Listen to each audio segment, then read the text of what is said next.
Voilà, nous démarrons. Bon, alors, moi, je vous dis, attendez d'abord que je parle avant d'applaudir. Imaginez que ça vous plaise pas. On t'applaudit quand même. Merci d'accueillir Céline Pina. Vous pouvez encore.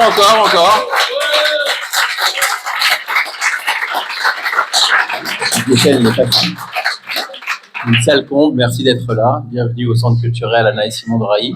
Donc Céline Pina que nous recevons, merci de nous faire l'honneur d'être là. Merci d'avoir répondu présente à cette invitation.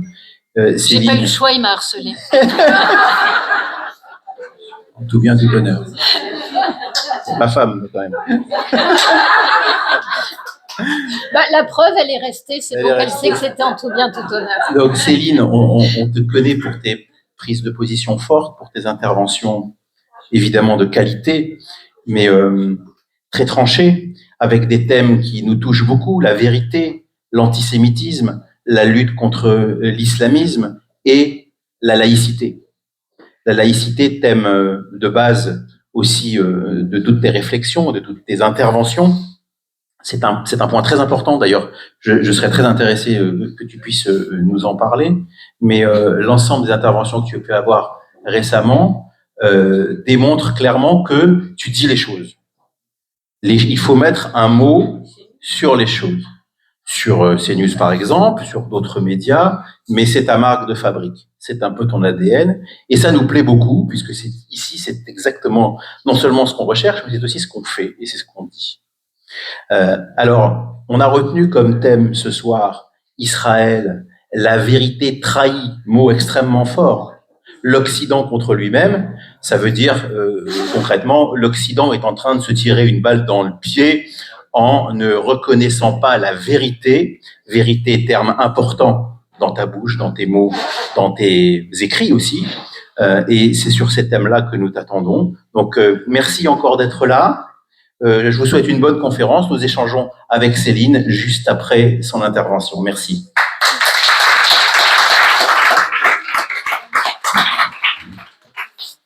Alors, figurez-vous que Est-ce que vous l'entendez mieux si je me mets comme ça? C'est bon.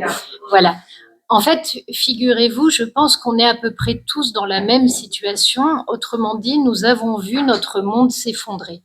Peut-être on était des gens extrêmement chanceux, mais moi, pendant très longtemps, je pensais que ce que m'avaient transmis mes parents, c'était ce que j'allais transmettre à mes enfants, et de façon sans doute un peu stupide, parce que l'histoire nous apprend que les moments de paix restent peu longtemps. Il n'y a que la Pax Romana qui a duré 200 ans. On a eu du mal ensuite à retrouver des longues périodes de paix comme ça.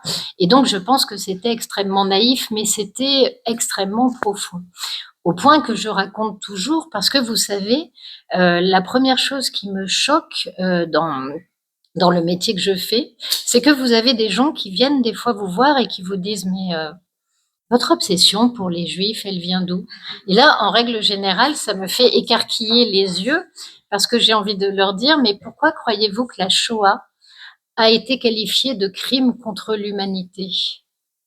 Parce qu'il y a, lorsqu'on cible un groupe humain, il y a des choses qui sont simplement inhumaines. Elles ne sont pas un juif, elles sont inhumaines. Et donc, aujourd'hui, la façon dont l'antisémitisme renaît nous met face à notre inhumanité ou à notre humanité en fonction de la manière dont on va se dresser face à cela. Mais néanmoins, j'ai quand même creusé en me disant, finalement, c'est vrai, c'est un combat dans lequel il n'y a que des coups à prendre. Donc, il faudra un jour expliquer aux antisémites qui me traitent de sale pute sioniste génocidaire, au point que quand on me traite juste de sale pute sioniste, je finis par dire sur Internet, je crois que vous avez oublié génocidaire. Non, mais c'est important, il faut aller au bout, il faut être précis. Et lorsque vous recevez toute cette agressivité, à un moment donné, quand on m'a posé la question, j'ai répondu, je ne pouvais pas trahir Anne Frank une fois de plus. Tout simplement parce que j'ai lu l'histoire d'Anne Frank quand j'avais 14 ans. Quand vous lisez l'histoire d'Anne Frank, bien sûr, il y a tout cet aspect d'enfermement, cette peur, cette l'ambiance dans laquelle elle vit. Mais au-delà de ça, ça reste une gamine de 14 ans, avec des désirs, avec des affrontements, avec sa famille, avec ses frères et sœurs, avec sa mère, bref. Et dans cette jeune fille de 14 ans, mais quand j'ai lu, il se trouve, le journal d'Anne Frank, j'avais son âge à peu près, et je me retrouvais parfaitement dans mes émotions. Et j'avais le sentiment que je ne pouvais rien faire et que je n'aurais jamais l'occasion finalement de prouver ma valeur, et que c'était tant mieux, parce que affronter ce que certaines personnes ont affronté dans les années 40 était juste une horreur. Donc j'étais très contente de ne pas avoir à prouver ma valeur, et j'étais persuadée que je n'aurais jamais à le faire. Tout comme tous, on était persuadés que plus jamais ça, c'était un engagement, et que cet engagement était vivant. En fait, tout ce qu'on a appris depuis le 7 octobre, c'est que nous vivions sans doute sur une illusion, ou qu'en tout cas, nous avions échoué dans quelque chose qui était essentiel, qui est la transmission de ce qui est humain et de ce qui ne l'est pas.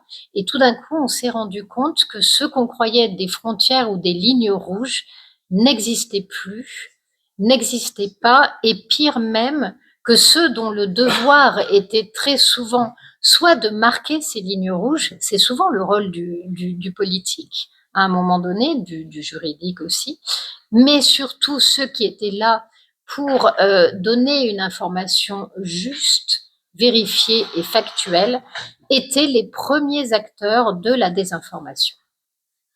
Or, lorsque vous êtes en démocratie, le rapport à la vérité est quelque chose d'important. Je dis bien le rapport à la vérité, pas forcément la vérité.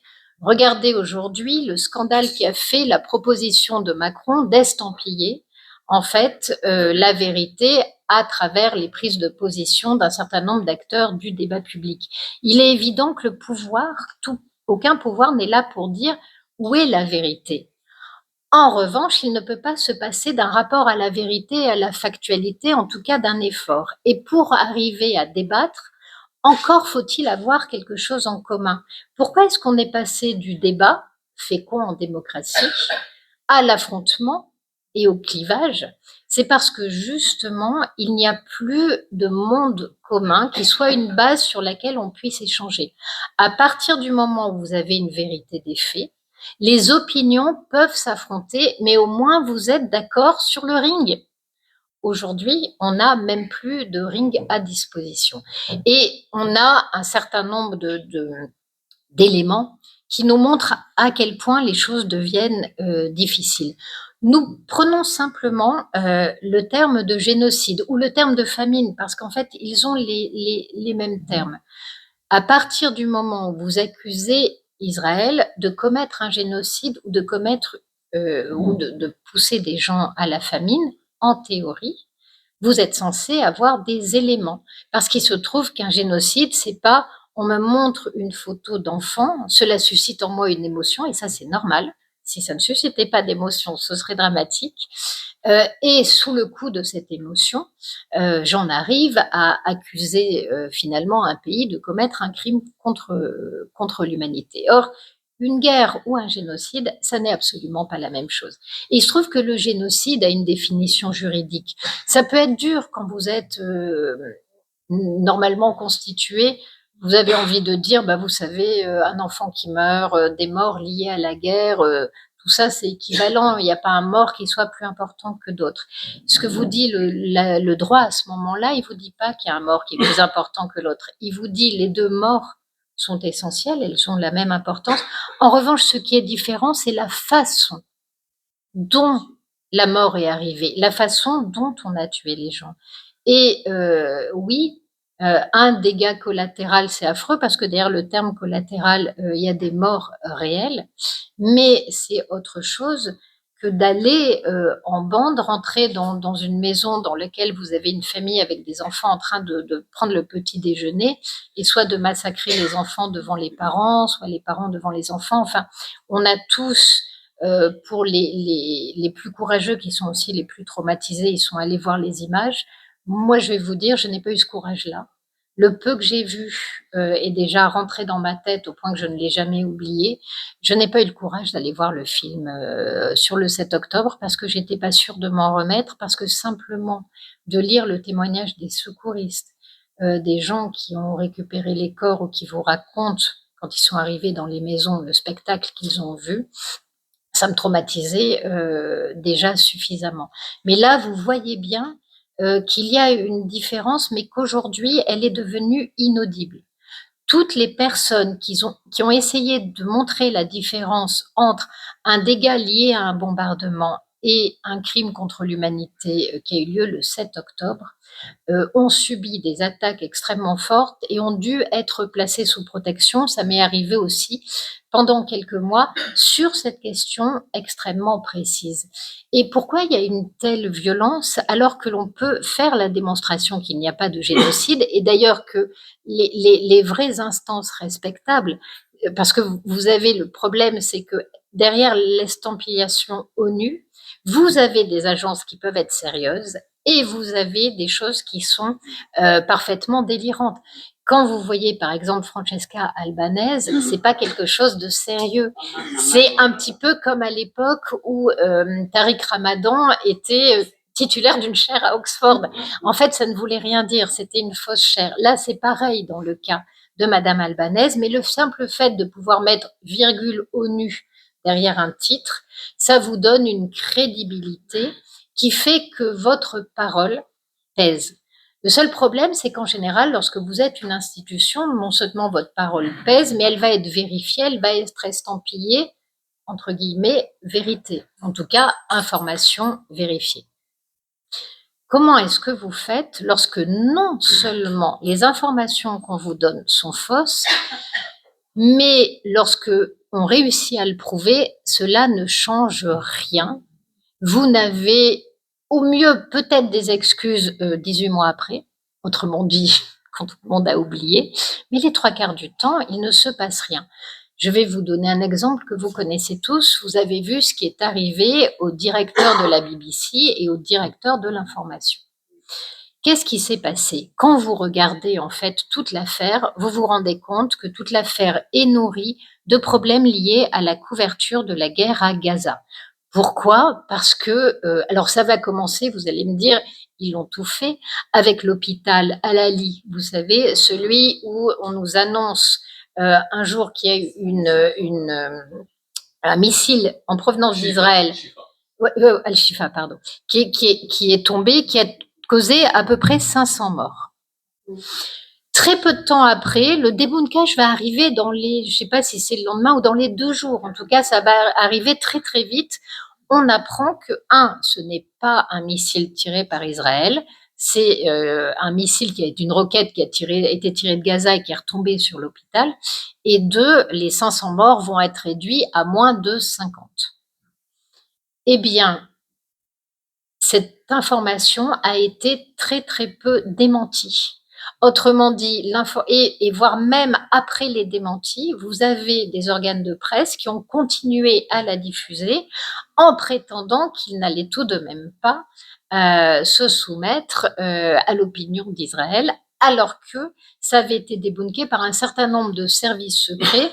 Les services secrets français l'avaient dit, les services secrets américains l'ont dit aussi, et que vous aviez un certain nombre d'informations balistiques et de films qui montraient en fait la véracité de cette information. Eh bien, cela n'a rien changé. Dans le cas de la BBC, ce qui leur a été reproché, c'est cette affaire. Ce qui leur a été reproché aussi, c'est, mais là pour le coup, on peut inclure là-dedans Le Monde, le Washington Post, le New York Times, etc., le Guardian. En fait, tous ces organes de presse, ce qui est inquiétant, c'est que la désinformation, elle est largement avant le 7 octobre. Elle commence dans leur manière de couvrir l'islamisme et notamment la question des frères musulmans. Mais à l'époque, on laisse, si je puis dire, passer. Mais là, ça va devenir de plus en plus énorme. Mais ce n'est pas ça qui va amener à la démission de ces 2 personnages. Qu'est-ce qui va se passer?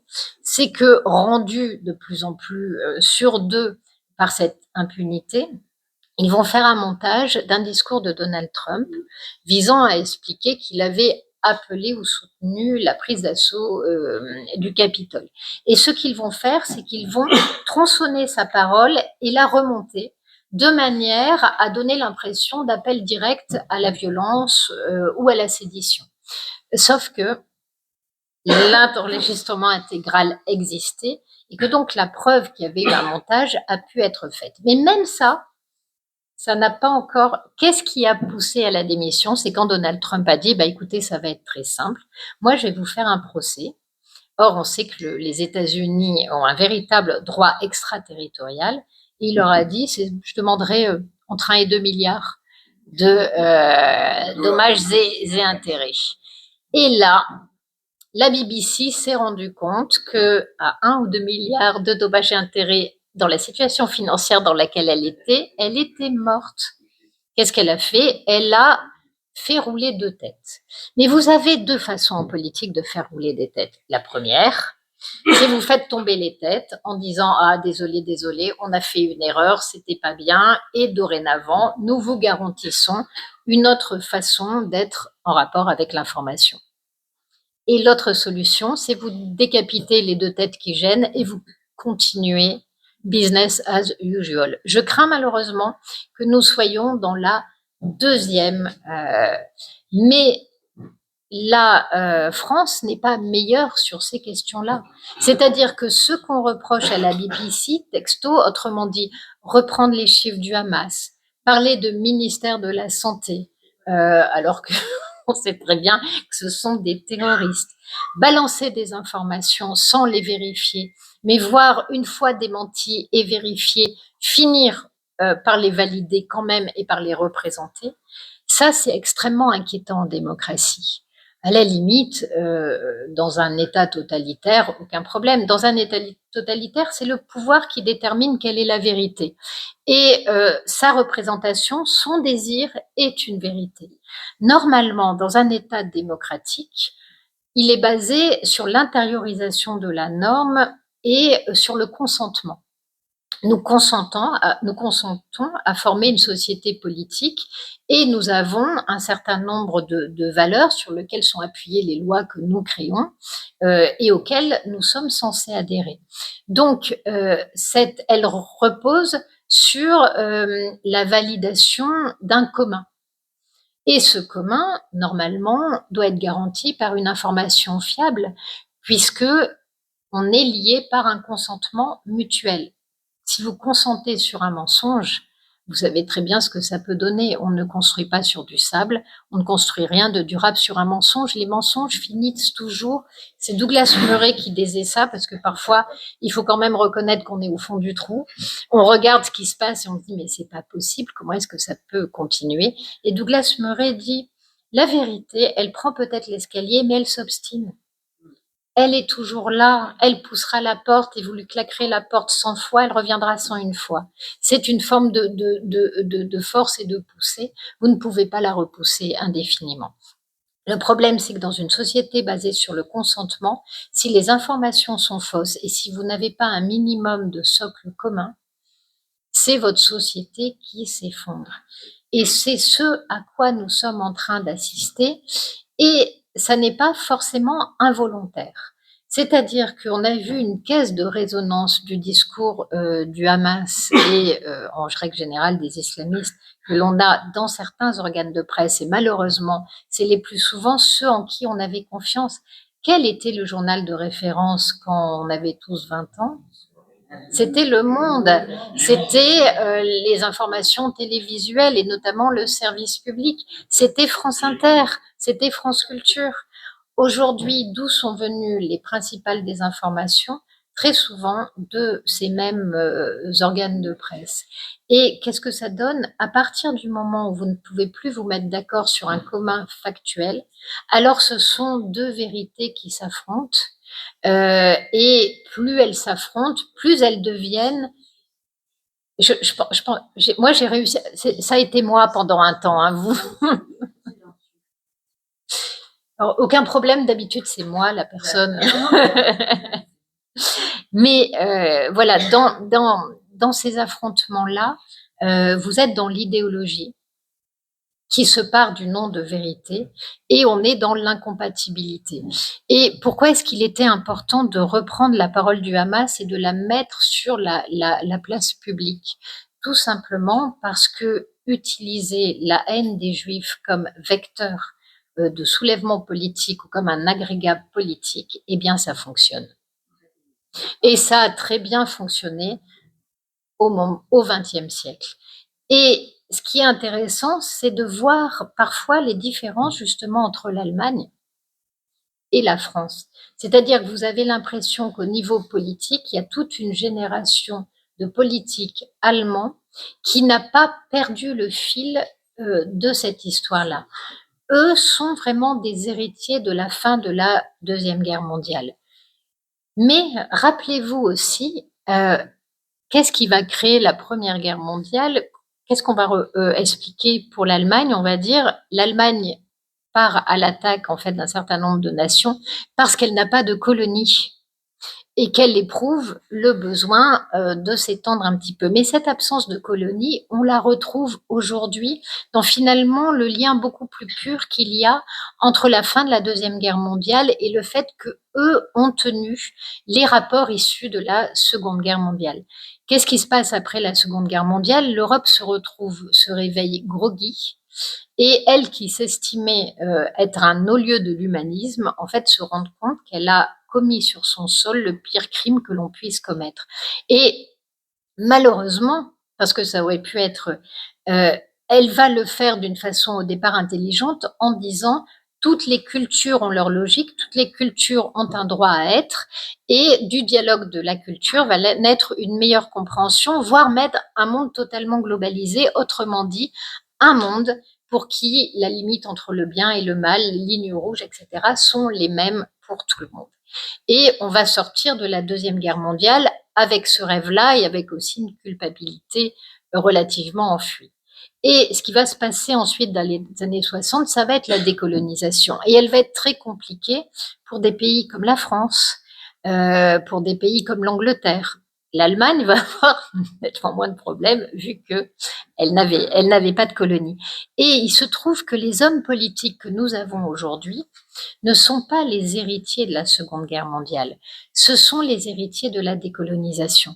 Si vous avez l'occasion de lire un livre, je crois que c'est Rothman et Hamon, qui s'appelle Génération. Génération est un livre qui commence avec l'enterrement de Pierre Goldman, qui était à l'époque une des figures de l'extrême gauche. Et on va faire défiler tous les acteurs qui vont se rendre, et dont beaucoup vont devenir de grands politiques ou de grands journalistes. Et leur histoire politique à l'époque, c'est souvent d'avoir été porteurs de valises, par exemple, pour le FLN. Autrement dit, une partie de notre classe politique, mais à l'époque, ça peut s'entendre, étant donné sa façon de voir les choses et le fait que la colonisation peut être vue comme extrêmement critiquable. À l'époque, ils ont leur raison de le faire, mais il n'empêche qu'ils vont construire leur légitimité en agissant contre la France au nom de valeurs qui sont supérieures à leur appartenance. Et pourquoi pas? Je ne dis pas que c'est choquant, mais cela donne un rapport à votre pays qui est extrêmement particulier, et notamment un rapport à votre légitimité qui ne se fait que dans le rejet de ce qu'incarne le pays auquel vous appartenez. Et ce biais, on va notamment le retrouver dans le clientélisme, c'est-à-dire que moi, j'ai été longtemps au PS, j'ai fait pas mal de campagnes municipales, notamment en banlieue. Et je me souviens des discours que l'on tenait, notamment dans les réunions d'appartements, quand c'était des réunions d'appartements, utilisons le mot communautaire ou communautariste, et même quand on faisait des réunions d'appartements avec la classification jeune, c'était plutôt jeune de banlieue que jeune à l'ESSEC. J'étais à Cergy, c'est pour ça que l'ESSEC était aussi à Cergy. Et quand on arrivait, ce qu'on disait, c'était, vous savez, dans ce pays, il y a du racisme, on vous fera jamais votre place, quoi que vous fassiez, vous serez toujours déconsidéré, etc., etc. Et donc, on nourrissait l'idée qu'il n'y avait pas d'acceptation possible. Et de l'autre côté, vous aviez à la mosquée ou les islamistes qui en général allaient derrière et qui vous disaient vous accepteront jamais comme vous êtes et un jour ça va péter. Et ce jour-là, si vous êtes passé du côté des Français, vous serez seul parce que dans le fond, ils vous prendront pas avec vous et nous non plus parce que vous aurez été des traîtres. Donc rejoignez l'Oumma. L'Oumma, c'est à la fois votre protection et c'est votre avenir. Et comme de l'autre côté, ils entendaient le maire, le député du coin, je vous parle de Cergy, c'était pas la zone, Cergy, on n'est pas à Sarcelles. Ça commence à le devenir, mais quand vous avez à ce point-là finalement des gens occupant des positionnements différents dans la société, dont les discours convergent pour vous dire vous n'avez pas votre place, vous n'aurez pas de chance et cette société est raciste, et que vous avez 17 ans, moi à 17 ans, on m'aurait donné des clés pour rien foutre et expliquer que c'était la faute des autres, je pense que je les aurais saisies. Voilà, tout simplement parce que... Mais quand j'avais 17 ou 18 ans, il y avait des adultes. Autrement dit, on disait, je vous rassure, les mêmes stupidités que peuvent dire les gamins d'aujourd'hui, mais à un moment donné, vous aviez quelqu'un qui vous disait justement, maintenant, ça suffit, tu arrêtes ton char, voilà quelle est la réalité, qui s'opposait à vous, qui vous donnait des arguments juridiques, historiques, etc. Vous pétiez peut-être un câble en le traitant de tous les noms, mais malgré tout, vous avez entendu. Et petit à petit, ça fait son chemin. Et puis surtout, on se confronte à la vie, on se rend compte que entre nos représentations et la réalité, il y a une distance. Et donc, en général, on finit par écouter un petit peu plus les gens qui se positionnent comme ça. Sauf que là, l'adulte, en fait, vous entraîne dans ce qu'il y a de pire pour vous, tout simplement parce que envoyer les jeunes de banlieue dans le mur, dans le fond, un certain nombre d'acteurs politiques s'en moquaient éperdument. La seule chose, c'était qu'une fois assommés, vous pouviez leur grimper sur le dos pour obtenir, vous, ce que vous voulez. C'est ce que font tous les entrepreneurs identitaires, c'est ce que font toutes les islamistes, c'est ce que font aujourd'hui tous les gauchistes. Autrement dit, quand vous avez devant vous des jeunes qui sont révoltés, vous n'avez pas intérêt de leur dire, mais vous finirez par la trouver, votre place dans la société, parce que on est quand même dans un pays dans lequel on vous prend en charge, dans lequel il y a possibilité de faire des études, dans lequel si vous êtes malade, vous serez soigné. Au lieu de mettre en avant tout ce qu'il y a de positif, on les entraîne dans l'idée qu'en fait, ils n'ont pas d'avenir, comme s'ils avaient besoin de nous pour ça, alors qu'on a quand même une génération, si j'en crois mes enfants, qui sont quand même à la base assez angoissés, qui ont déjà pas mal de soucis pour se projeter où que ce soit. Et dans ce contre-monde qui est créé, mais qui est créé à l'usage finalement d'un très petit nombre de gens. C'est-à-dire ceux qui en vivent, ce sont certains élus locaux, ce sont certains journalistes. À la fin, vous sacrifiez beaucoup de monde pour faire vivre un tout petit écosystème. Mais pourquoi est-ce que ça peut fonctionner ? Et là-dessus, il faut lire quelqu'un qui est très intéressant, qui s'appelle Samuel Fitoussi, et qui va vous expliquer, qui va vous dire, mais en fait, l'homme n'est pas programmé pour être exigeant, il n'est pas programmé pour vouloir aller vers la vérité, il est programmé pour survivre. Et la meilleure garantie de survie, c'est l'appartenance à un groupe. Au contraire, l'exigence de vérité, c'est souvent celle des gens courageux et elle vous amène souvent au sacrifice. Qui a le plus de chances d'avoir des descendants ? Celui qui se lève à un moment donné, quand vous êtes, par exemple, le nazisme arrive et que vous êtes les gamins c'était la Rose Blanche, je crois, qui se sont dressés contre Hitler et ils avaient 17, 18, 19 ans, vous finissez pendus. Vous avez très peu de chances d'avoir une descendance. Et la vérité, c'est que les 3/4 des gens veulent vivre, ils ont bien raison d'ailleurs, et que la survie est plutôt assurée par le fait de partager un mensonge commun si à un moment donné, vous avez des phénomènes de tension.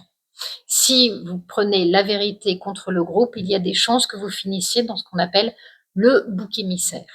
Et à quoi sert le bouc émissaire ? Jamais à rétablir la vérité, toujours à refaire l'alliance sur son corps mort, puisqu'il est censé être le porteur de ce qui a nui à la communauté. Donc, aujourd'hui, si vous êtes en France et si vous vous mettez à dénoncer les fausses informations, eh bien, vous vous retrouvez avec les gens les plus puissants dans votre métier contre vous. Vous êtes ostracisé. Vous n'avez plus accès qu'à une partie de la presse ou de l'audiovisuel, celle qui est en général la plus critiquée.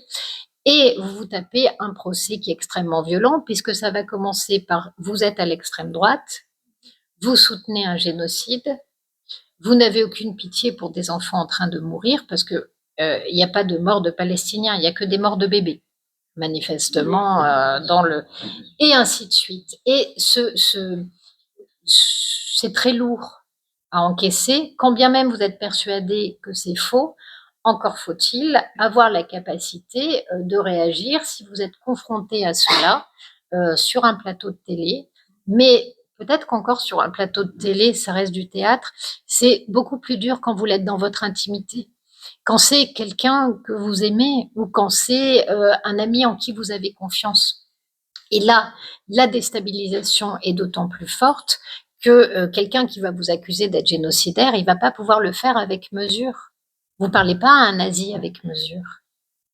Et la deuxième chose, c'est qu'à partir du moment où vous êtes qualifié de génocidaire, vous êtes le mal. Et le mal, ça peut s'éliminer. Même, on serait tellement mieux si on pouvait éliminer les méchants. Sauf que le méchant, c'est devenu vous. C'est quand même assez compliqué. Et ça explique aussi que cette exigence de vérité, elle ne peut pas être personnelle. Elle n'existe, elle n'est portée que s'il y a une éthique globale. Autrement dit, pourquoi à un moment donné, le journalisme peut avoir de l'honneur? Il l'a à partir du moment où il décide que établir, en tout cas, la factualité est son premier devoir avant de donner son opinion. Aujourd'hui, c'est exactement l'inverse, c'est-à-dire que quand vous arrivez à poser un fait, vous allez avoir un faisceau d'intervenants, journalistes, politiques, mais aussi, rappelez-vous ce qu'on a appris il n'y a pas très longtemps, lorsque Elon Musk a décidé que l'endroit d'où vous parlez s'afficherait sur X. On s'est rendu compte qu'un certain nombre de gens qui vous expliquaient que leur petite fille venait d'être massacrée sous ses yeux habitaient en fait qui en Afrique du Sud, qui en Asie, qui en Martinique, bon, bref, on a eu quand même des éléments assez hallucinants. Et là, ce qui a été très étrange, je ne sais pas si vous vous souvenez, c'est que pour le coup, il y a eu un gros travail journalistique pour expliquer, ah oui, mais vous savez, les gens, ils ont des VPN, donc il arrive que même quand on lève le secret, l'endroit dont ils parlent soit encore un endroit qui soit faux. Donc peut-être qu'en fait, ils étaient vraiment à Gaza. Je vais dire, bah, admettons que l'endroit d'où ils parlent soit des endroits qui sont faux. Qu'est-ce qui vous dit que pour autant, ça venait de Gaza? Vous pourriez au moins vous dire, oh, sur ces questions-là, on va être prudent et on ne va pas. C'est pas du tout ce qui s'est passé. Et on en revient au début du propos, c'est-à-dire que normalement, en démocratie, je ne vais pas vous dire qu'il n'y a jamais de mensonge, mais une fois que le mensonge est débusqué, en théorie, vous perdez votre crédibilité, voire vous perdez votre place dans la société. Aujourd'hui, ce sont les gens qui débusquent le mensonge qui perdent leur place dans la société. Si je prends un dernier exemple pour montrer que même quand ils sont reconnus institutionnellement, certaines prises de position sont extrêmement dangereuses. Vous savez qu'en ce moment, on a une commission d'enquête sur les liens entre l'extrême gauche et l'islamisme. Pourquoi elle est essentielle? Parce que les islamistes ont une prise très forte, mais sur un pan de la population, ils sont dans la réislamisation. Donc, eux, leur cible, ce sont les musulmans en France. Et encore pas tous. C'est-à-dire qu'ils investissent sur la jeunesse. Parce que c'est un peu plus compliqué quand même d'aller expliquer à quelqu'un qui a vécu en Algérie les années noires et la guerre civile que l'islamisme, c'est désirable et ça forme des sociétés apaisées dans lesquelles on peut s'épanouir. Ça va être très, très difficile. Mais la jeunesse, elle, c'est une matière molle. Vous pouvez encore y implanter énormément de choses. Donc, j'allais dire, chacun chaque famille a ses prédateurs et chaque famille a, j'allais dire, son entrisme et ceux qui la radicalisent. Dans le cas des musulmans, ce sont les islamistes qui sont à la manœuvre, mais un islamiste, même s'ils comprennent très bien comment nous fonctionnons, il n'est pas forcément efficace pour aller séduire un prof d'université. En revanche, LFI, un gauchiste, quelqu'un qui se dit de gauche, parce qu'il y a un véritable gauchisme culturel, qu'il soit à l'université ou qu'il soit à la télé ou qu'il soit dans le domaine des arts, il est en train de disparaître. Mais on a encore des acteurs qui sont très puissants dans ce domaine. Eh bien, lui, il est parfaitement adapté pour parler à son cheptel. Et de la même manière, et il cible aussi en règle générale la jeunesse, et on a vu que lorsque vous travaillez une population au corps, vous obtenez toujours des résultats. Quand bien même ce que vous lui transmettez est ni extrêmement intelligent, le wokisme c'est un peu bêta, hein. Mais à partir du moment où vous avez réussi à pénétrer dans une tête, c'est très très compliqué de vous en expulser. Et aujourd'hui, vous avez ces formes d'emprise qui sont très fortes. Et pourquoi l'emprise est importante? Parce que l'emprise, elle permet le silence. Autrement dit, vous pouvez avoir une majorité. Tous les jeunes ne se baladent pas avec un drapeau palestinien. Mais il n'y a rien de pire dans le monde. Vous savez ce qu'on disait quand on faisait de la politique? On disait rien n'est pire qu'une opinion qui demande à être défendue. Et à l'époque, c'était parce que les socialistes étaient très énervés parce que les écologistes leur piquaient un certain nombre d'électeurs. Et une des analyses qui était faite, c'était de dire, mais comment voulez-vous attaquer quelqu'un qui vous explique qu'il est pour la biodiversité, pour les fleurs et les petits oiseaux? C'est quand même, vous n'allez pas lui dire, t'es un salaud. Et tout le monde va vous regarder en disant, mais alors que si vous êtes sur des positions un peu plus politiques, il va falloir nettement plus argumenter. Et bien là, c'est la même chose. Vous pouvez pas demander à des gamins qui sont en face de mômes qui, eux, ont été formés à la dialectique, de répondre à une accusation. C'est-à-dire que s'ils se montrent comme étant pro-Israël, on leur dit « tu soutiens un génocide ». Quel môme de 17 ans va avoir la puissance de feu pour aller contre un discours construit politiquement? C'est extrêmement difficile et le simple fait de justifier son opinion va faire qu'il va être beaucoup plus facile de donner le point à l'autre. Pourquoi je le sais? Parce que j'ai été ce gamin, enfin, même j'ai été ce gamin à 30 ans, puis j'ai été ce gamin à 35 ans.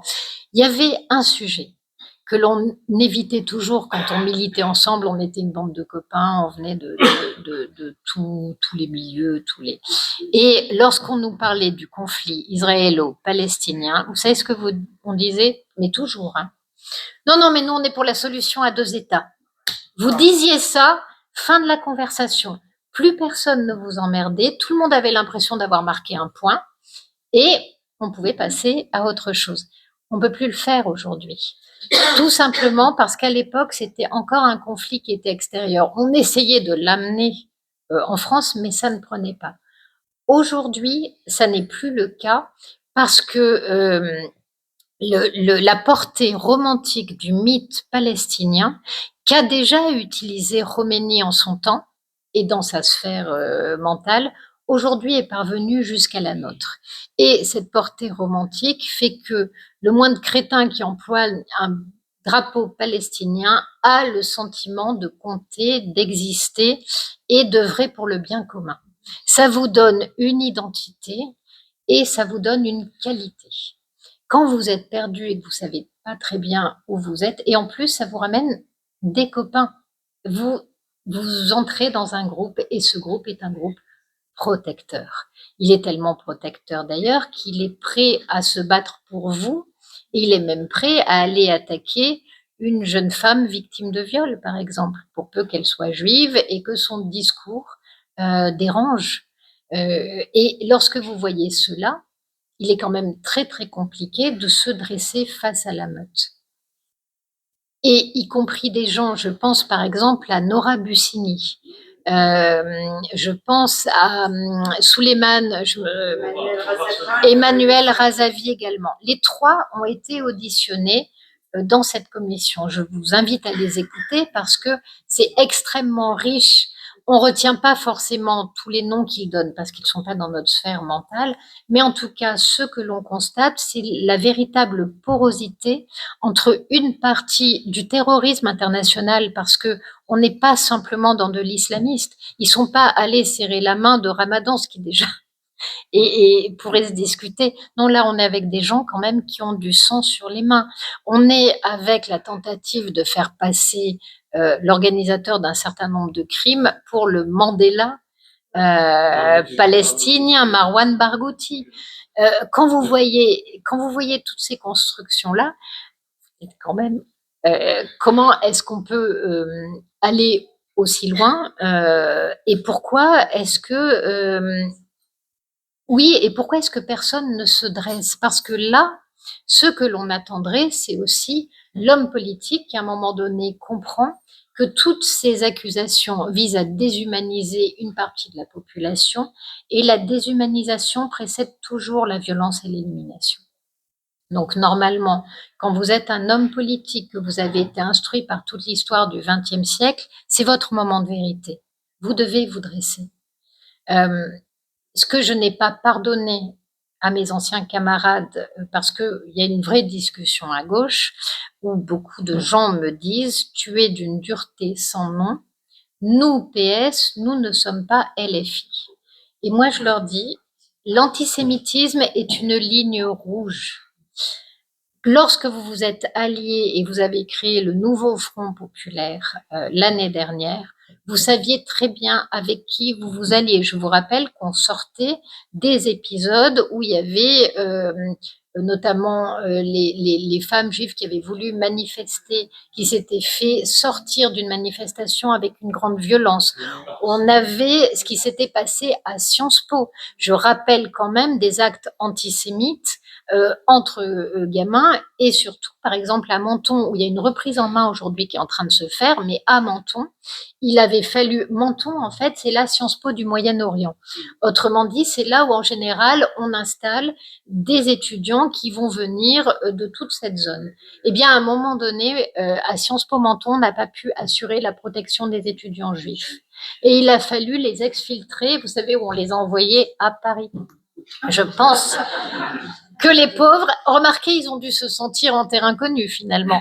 Mais rappelez-vous quand même les images qu'il y a eu à cette époque-là. Mais on a eu aussi des soucis à HEC. Rappelez-vous qu'avant, s'il y avait un truc qui caractérisait les écoles de commerce, c'était l'absence de tout positionnement politique. Pourquoi est-ce que ça a changé? Eh bien, HEC doit. C'est-à-dire que le fait d'avoir demandé aux universités, qui sont structurellement déficitaires par essence, d'être autonomes, les a amenés à chercher des fonds privés. Il est évident qu'au départ, les fonds privés, on pensait, bon, bah, va taper chez Louis Vuitton, va voir Veolia, etc. Sauf que ceux-là, ils ont donné, mais pas non plus... mais ça a été qui est dans le soft power aujourd'hui. Vous avez un certain nombre d'acteurs, mais le Qatar, l'Iran, on oublie beaucoup l'Iran, mais l'Iran finance énormément de choses.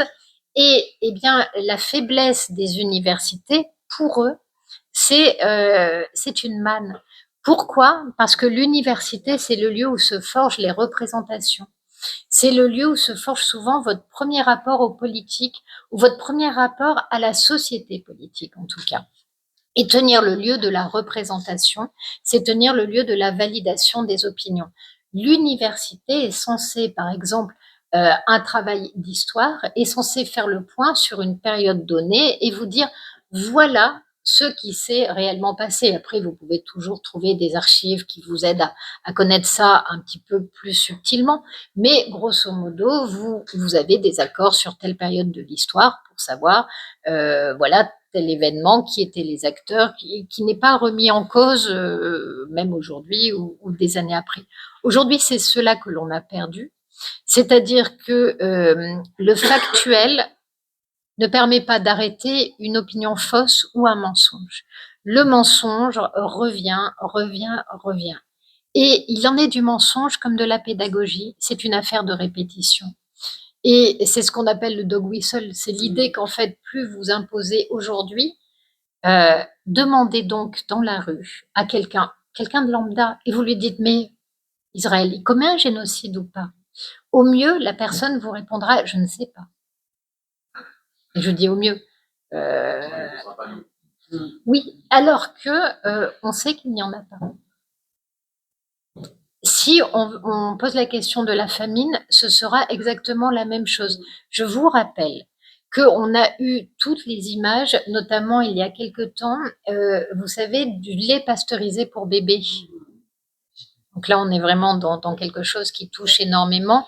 On a les photos. Rappelez-vous, moi, je me souviens, les premiers qui ont parlé, ça a été en fait des dissidents de MSF, parce qu'il y a eu des grosses crises à MSF et à Médecins du Monde. Et en partie, quand les dissidents sont partis, ils ont parlé de la manière dont à MSF ou à Médecins du Monde, ils étaient complètement maqués, si on peut dire, avec le Hamas. Mais moi, je me souviens de ça, j'avais 20 ans. J'en ai plus de 55, donc faites le calcul, il ne me flatte pas. Mais on parle de ça il y a au moins une trentaine d'années. Il y a une trentaine d'années, il y avait le fait que les réserves de bombes étaient sur les écoles, le fait que les QG étaient dans les immeubles dans lesquels vous pouviez avoir l'AFP, etc. Toutes ces informations, on les a depuis des années et des années. Aujourd'hui, elles sont renseignées. On a les photos, on les voit, les tunnels. Eh bien, ça ne change rien. C'est-à-dire, si vous dites, mais bah oui, on a vu, rappelez-vous de ces images, les otages à l'intérieur d'un hôpital qui étaient transvasés d'un endroit à l'autre. On a des témoignages, parce qu'il y a des gens qui ont craqué, qui ont fini par parler. On sait très bien que l'ONU est au courant de ça, que l'UNRWA est au courant de ça, que chacun de nos dirigeants sont au courant de ça. Eh bien, pour autant, ce n'est pas encore factuellement établi. C'est-à-dire que si vous dites ça et qu'une personne vous attaque, si elle a une grande gueule, elle peut avoir le dessus. Vous n'aurez personne qui va prendre le risque de dire stop. Il y a des faits et il y a des mensonges, et ce fait-là est reconnu et établi. Vous pouvez dire moi, à leur place, je ferai pareil parce que j'estime que me battre pour ma terre me donne tous les droits. Après tout, voilà. Mais en tout cas, vous ne pouvez pas dire que cela n'existe pas. Eh bien, nous, on est dans le stade où on peut toujours dire que cela n'existe pas, image après image. Qu'est-ce que vous faites quand vous êtes un citoyen, que malgré tout, vous voyez ça, et que vous voyez que pour autant, on n'arrive pas à établir, j'allais dire, un point de référence? Eh bien, finalement, vous n'évoquez plus les questions. Ou alors, vous prenez ce qui est le moins coûteux socialement et vous allez hurler avec les loups. Le seul moyen d'avoir en fait une attitude digne, factuelle et responsable, c'est d'être adossé aussi sur des politiques qui prennent leurs responsabilités et qui ne racontent pas n'importe quoi. Nous, on est vraiment très mal parce que le problème ne vient pas que de LFI. J'allais dire, si ça ne venait que de LFI, regardez l'état dans lequel est aujourd'hui LFI. Il y a eu un sondage il n'y a pas très longtemps qui montre que 2 Français sur 3 veulent faire barrage à LFI, là où ils ne sont plus qu'un Français sur 2 à vouloir faire barrage au RN. Ce qui veut dire que la vision, la manière dont l'électorat considère LFI est de dire que LFI est aujourd'hui le parti le plus dangereux, le plus violent et celui qui a une dérive fasciste avérée. Ça a changé quand même un petit peu la donne. Eh bien, pour autant, ça ne permet pas l'émergence de la vérité parce que le premier à dire blanc le matin et noir le soir sur ce conflit-là, c'est Emmanuel Macron. Et en plus, Emmanuel Macron n'est pas un idéologue. Donc, j'allais dire, son incapacité à trancher devient de plus en plus forte puisqu'on ne peut pas le créditer d'avoir une vision du monde compacte et cohérente. Mais effectivement, il a commencé par souffler le chaud et le froid, et aujourd'hui, il faut quand même reconnaître qu'il y a plutôt une hostilité marquée à l'égard d'Israël. Et comment marquer cette hostilité? Eh bien, après avoir diabolisé le peuple d'Israël, après avoir diabolisé les Juifs, ça ne marche pas. Eh bien, on a diabolisé Netanyahou, qui est leur représentant, sans se soucier énormément de savoir ce qu'en pensaient eux-mêmes les Israéliens. Or, ce qu'on a vu, c'est que la société extrêmement clivée Moi, je me rappelle de ce qui se passait avant le 7 octobre. C'était des manifestations permanentes en Israël contre la réforme de la Cour suprême, manifestations qui montraient qu'on était non seulement dans un pays démocratique, mais qui n'étaient pas tenues par des fachos parce que ça se terminait pas en banc de sang. Quand vous avez un régime autoritaire et que vous avez des contestations aussi fortes, aussi lourdes, aussi appuyées, ça se termine relativement mal. Je ne dis pas que l'homme est parfait, mais comme tous les dirigeants, c'est à son peuple de déterminer s'ils veulent le virer ou pas. Mais aujourd'hui, le mettre au même niveau que les dirigeants du Hamas, c'est un scandale. Faire d'Israël, qui est la seule démocratie au Moyen-Orient, un abcès de fixation, c'est un scandale. Et surtout, en arriver à laisser les Juifs en France devenir des cibles et s'en laver les mains, ça, c'est pire qu'un scandale. C'est une trahison. Mais à partir du moment où vous faites cela, vous indiquez quand même, eh bien, quel est votre camp et quel est votre camp ici en France. Et c'est un camp électoral. Quand vous vous piquez d'être à gauche et soi-disant d'être mu par la morale et non pas par l'intérêt, bien normalement, vous devriez servir plus la vérité que votre avenir électoral. Mais c'est très difficile de se faire harakiri, je le reconnais. Mais là, on en arrive à un stade d'enchaînement de mensonges qui sont en train de rendre les gens fous.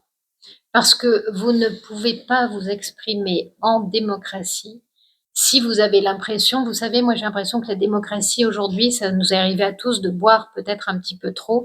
Vous savez, les moments où vous vous mettez au lit, vous avez l'impression que le lit fait un mouvement très insidieux et il se passe pas grand-chose et pourtant vous êtes profondément mal. Eh bien aujourd'hui, on a une grande partie de nos citoyens qui sont dans une telle situation qu'ils préfèrent encore se rallier à ce qu'ils savent être un mensonge, mais qui est un mensonge protecteur, qui est un mensonge qui leur offre un avenir, quitte à sacrifier peut-être une partie de la population. Et vous avez dans le même temps des gens qui n'en peuvent plus de ces mensonges parce que ça finit par vous retourner la tête même quand vous n'êtes pas acteur d'un drame et qui aujourd'hui aimeraient simplement un peu de stabilité et bien savoir de quoi on parle et que certaines choses soient tranchées. Malheureusement pour eux, ce n'est pas près d'être le cas parce que comment est-ce qu'on a nourri, par exemple, et après je vous passe la parole, l'accusation de génocide. Je ne sais pas si vous vous souvenez, ça a commencé d'abord en disant, bah oui, regardez, c'est un génocide. Il tue essentiellement des enfants et des femmes. Et puis, aujourd'hui, il y a eu un travail très intéressant qui a été fait par un certain nombre d'ONG ou de structures gouvernementales. Non. Et Amnesty International. Ah oui, Amnesty International, ils viennent de se rendre compte que le 7 octobre était un crime contre l'humanité aujourd'hui ou hier. Exact. C'est quand même assez comique. Non, je vous parle pas de ça. Je vous parle des premières mesures. Les gens ont pris les chiffres du Hamas. Donc, par exemple, vous nous dites plus de 70 000 morts, ok, je prends le chiffre. Et donc, ils ont commencé à dire conflit le plus meurtrier. Eh bien, ils sont allés sortir un certain nombre de statistiques. Donc, ils ont dit, bah, écoutez, on va prendre Dresde, par exemple, on prend une ville, hein, c'est un nombre d'habitants, un nombre de morts, et on fait un ratio. Le ratio défonce tout ce qui a été fait dans la bande de Gaza. Mais là, on leur a dit, mais oui, mais là, on parle d'une ville, pas de problème, et vous êtes au XXe siècle. Aujourd'hui, on tue moins. Ben, ça, c'est pas vrai. Mais ben, ils ont dit, ben, pas de problème, on va prendre le conflit au Tigré, on va prendre ce qui se passe aujourd'hui au Soudan, on va se prendre ce qui se passe au Nigeria, on va prendre ce qui se passe dans un certain nombre de conflits. Le ratio explose tous les ratios existants à Gaza. Donc là, il y a eu un déplacement latéral, ça a été pour dire non, mais c'est le nombre de morts dans l'absolu. Eh bien non, toujours pas, parce que par exemple, on est allé voir ce qui s'était passé lors de la bataille de Mariupol. Mariupol, c'est 460 000 habitants à peu près. Le nombre de morts est tellement important que quand vous faites le ratio, c'est pareil, vous explosez tous les... Parce que quelqu'un dit, oui, mais vous savez, Gaza, c'est un endroit où tous les gens sont rassemblés, donc il faut aussi tenir compte du contexte et du fait qu'on est en zone urbaine, bah tiens, voilà, Mariupol, zone urbaine, etc. Et ainsi de suite. C'est-à-dire que sur tous les items qui permettent soit de qualifier un conflit de génocide, soit en tout cas d'indiquer qu'il y a eu un excès, et notamment le ratio mort militaire, mort civile, c'est le plus bas du 21e siècle et d'une grande partie du 20e siècle. On a plutôt démontré, tous les gens qui ont essayé de travailler, et même certains ont essayé de travailler, c'est pour ça qu'ils ont pris les chiffres du Hamas, contre. Eh bien, ceux qui étaient honnêtes ont fini par dire, non, en fait, voilà, quand on essaie de nourrir la preuve, on n'y arrive pas. Est-ce que ça a changé quoi que ce soit? Moi, je le sais parce que je me tape des trucs et puis parce que je vais les vérifier. Mais ça n'a pas énormément tourné, ça n'a pas été repris dans la presse. Pourtant, c'est un travail, sincèrement, qui est de grande qualité. Alors, en fait, je vous avais amené, pour être honnête, une fiche avec tous ces chiffres. Sauf que comme une bécasse, j'ai pas pris le bon carnet. Donc, mais je l'enverrai à Harry parce que sincèrement, c'est personne vous écoutera. Au bout du 3e chiffre, ils vont tous vous lâcher. Mais c'est important de les donner parce que ça appuie énormément le discours, parce que vous aurez les villes, vous aurez les lieux, et que certaines villes ou certains lieux, vous voyez Mariupol, moi j'y suis jamais allée, vous non plus, mais on en a énormément entendu parler, on sait à quoi ça fait référence. Bon, le conflit du Tigré peut-être moins, mais ce qui se passe au Soudan beaucoup plus, au Yémen également, ou même la Syrie. Le nombre de morts en Syrie, en un temps relativement réduit, même dans les 4 ans, on était déjà autour de 300-350 000 morts, était un truc assez incroyable. Donc, on a les chiffres, on n'arrive pas du tout à percer cette espèce de mur de la communication, et il est dû au fait que plus aucun des acteurs qui devraient être des garants de la démocratie et qui devraient s'assurer que pour qu'il y ait un consentement éclairé, on puisse au moins se reposer sur une information fiable et non pas sur une vérité décrétée, eh bien, ce travail-là a été abandonné par ceux dont c'est le métier, qui sont les journalistes, parce que soit ils ont servi des mensonges, soit ils perdaient trop en se mettant au servir de la vérité parce qu'ils étaient ostracisés du monde qui est le plus sécurisant, qui est celui de la télé publique, qui est celui aussi où vous avez accès à la reconnaissance. Quand vous êtes comme moi sur des médias dits marginaux, vous êtes une cible. Quand vous êtes un journaliste installé, même si vous êtes une cible, vous avez des gens pour vous défendre parce que vous appartenez à un collectif. Et ce qui se passe, c'est que les 3/4 du temps, tous ceux, vous prenez Nora Bussigny, aujourd'hui, elle est sous protection. Et elle a été attaquée par qui? Par des députés qui l'ont sciemment mise en danger. Pour Emmanuel Razavi, c'est la même chose. Pour Omar Souleyman, c'est aussi la même chose. Donc, dès que ces gens, et ce sont des reporters de terrain, ils font un travail rigoureux, personne ne les a jamais attaqués, il n'y a aucun procès sur leurs livres. Avant, il y avait des procès sur les livres, sur des faits.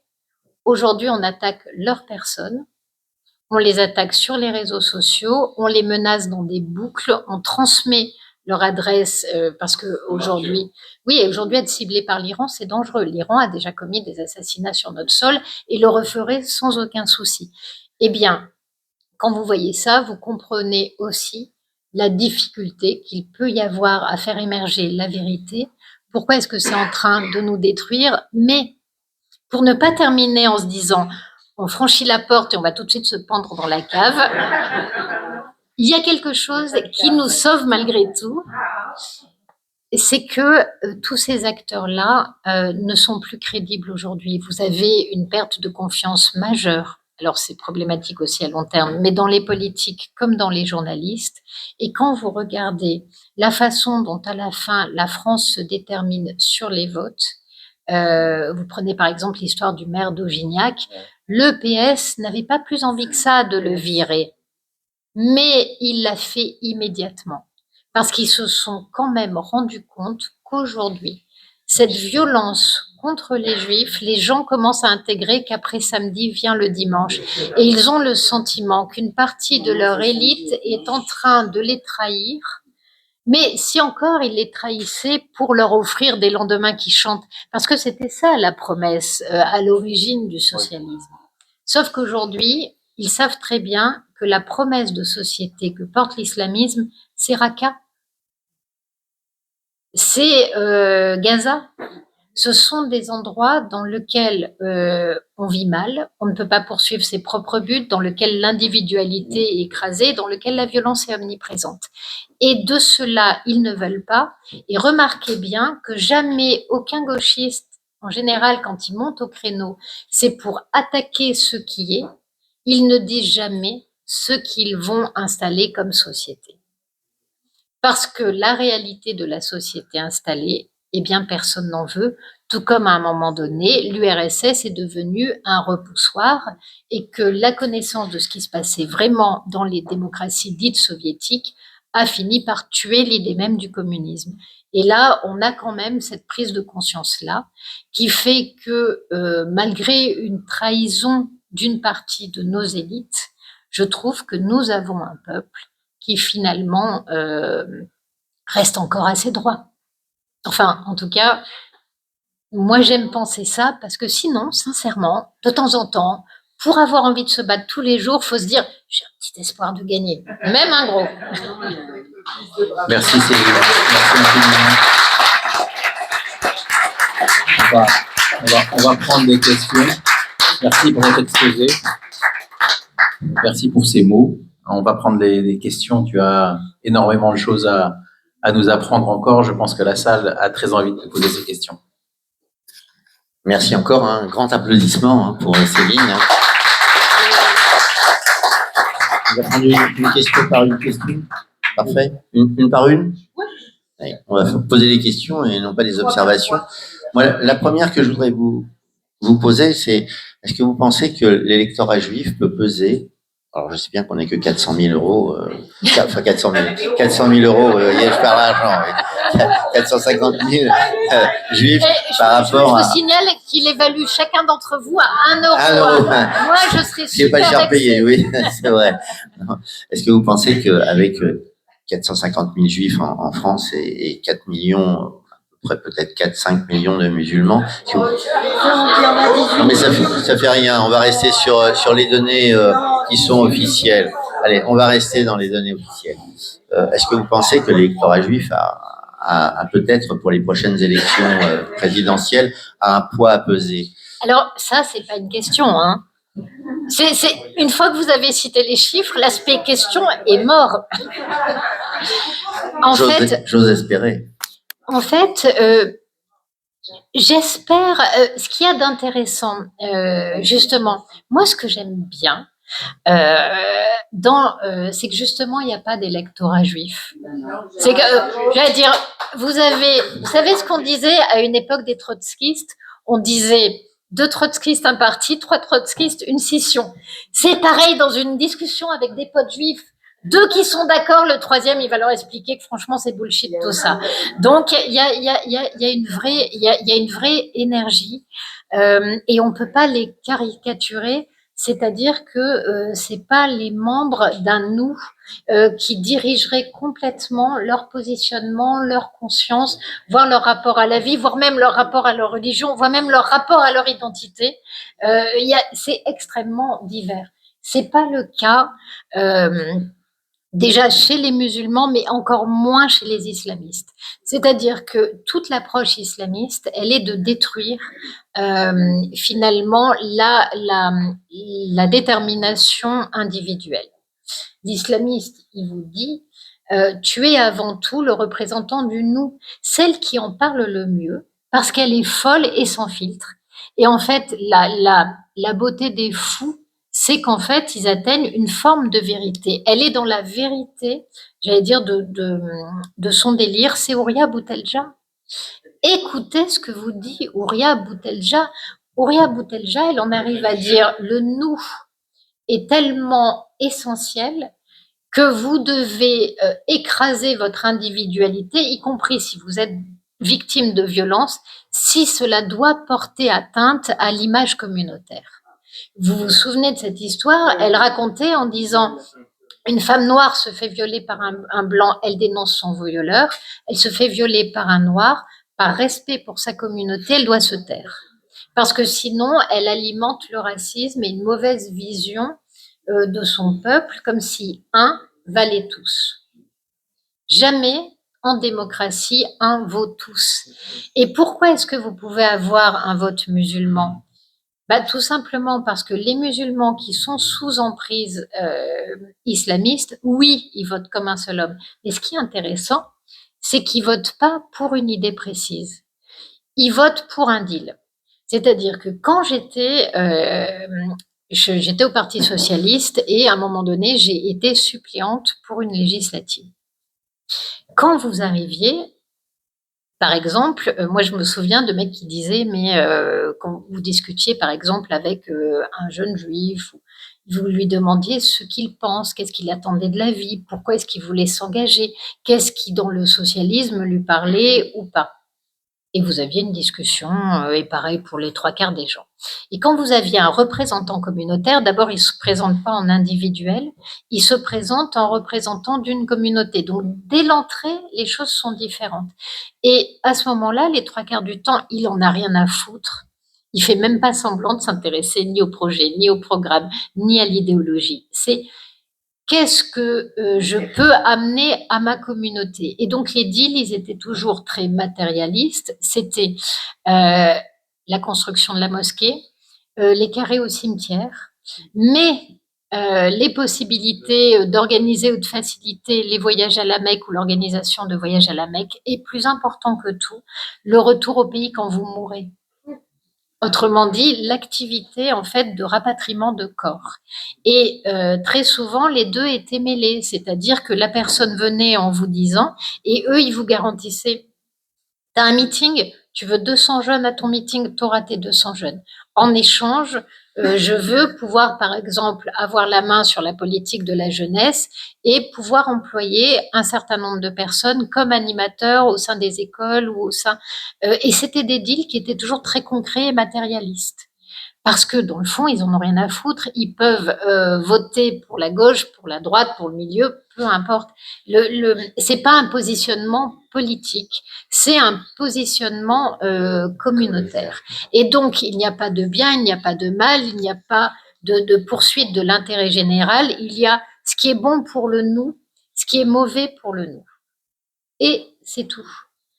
Quand vous êtes confronté à cela, vous voyez la différence entre quelqu'un qui a été élevé, parce que ça dépend aussi du milieu dans lequel on vit. Quand vous vivez dans un milieu où la démocratie est là depuis des années et où ce pli a été pris, les 3/4 du temps, vous avez du mal à remettre les gens dans la seringue. En revanche, quand vous avez toujours vécu dans une seringue, contrairement à ce qu'on croit, la liberté n'est pas désirable. La liberté, ça fait très peur, et ça fait y compris peur aux gens qui ont été élevés dans la démocratie. Les 3/4 des gens veulent qu'on les soulage d'une seule chose, le poids de la responsabilité. Et quand vous êtes dans un nous communautariste, vous n'êtes plus responsable de rien. Même quand les choses tournent mal, ça n'est pas votre faute. Et nous, on est dans des cultures de la responsabilité. C'est pas le cas des cultures qui sont des cultures de l'autorité, qui sont des cultures pour le coup extrêmement patriarcales, mais qui sont des cultures très destructrices parce que la culture patriarcale, elle enjoint à tous les hommes d'être extrêmement virils tout en les castrant parce que le seul qui soit un homme complet, c'est le patriarche. C'est celui qui est tout au bout. Donc, comment, à l'intérieur de cette structure-là, exister et montrer votre virilité en se confrontant soit aux femmes que l'on abaisse, soit à d'autres groupes que l'on soumet. C'est le seul endroit où on va pouvoir donner les preuves de la virilité qu'on nous réclame et qu'on nous empêche d'exercer au sein du nous communautaire. Et ça explique aussi en partie la grande violence des islamistes parce qu'ils sont pris dans cette contradiction-là et qu'en plus, dans leur dialogue avec les gauchistes, ils sont quand même obligés j'allais dire, de masquer un peu cet aspect patriarcal des choses, ce qui les met dans un entre-deux encore plus difficile à vivre et à porter. Alors, question courte, réponse longue. Oui, c'est vrai. On va en prendre 3 alors, comme Allez. ça, je serai obligée. Tout d'abord, Madame, merci beaucoup de la clarté de votre discours je suis admirative de la facilité que vous avez à dire les choses et de façon très claire et très documentée. Merci vraiment. Mais d'un autre côté, ça m'emplit d'un pessimisme qui existe en moi depuis le 7 octobre, hein, mais qui ne fait que monter, quoi. Et vous nous donnez encore des arguments pour être très inquiets. Et moi, je vois pas d'avenir, hein, je vois plus d'avenir. Et est-ce que vous avez une lueur d'espoir pour les Juifs ou pas en France? Est-ce que et pour vous aussi, parce que finalement, oui, parce que finalement, comme vous avez dit, après samedi, c'est dimanche. Mais Est-ce que nous avons à penser pour la démocratie? Est-ce que nous avons à penser pour l'Europe? Est-ce que nous avons à penser pour un futur? moi, Voilà. regardez, on est les héritiers d'une tradition judéo-chrétienne parce qu'en fait, ce dont il faut se rendre compte, c'est que l'héritage grec et l'héritage romain, on l'a dans l'héritage judéo-chrétien. Les premiers à reprendre cet héritage-là et à le transmettre d'ailleurs, ce sont des religieux et ce sont les juifs et les chrétiens. Donc tout ça est quand même extrêmement lié.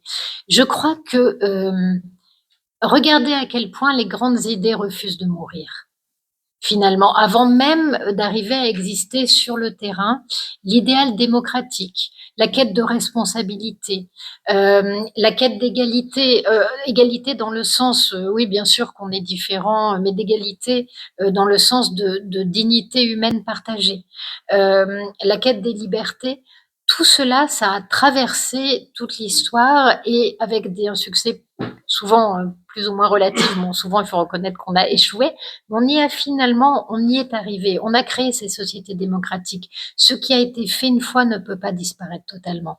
Il y a un proverbe en allemand qui est faux, qui dit einmal ist kein Mal. Une fois, c'est jamais. C'est pas vrai.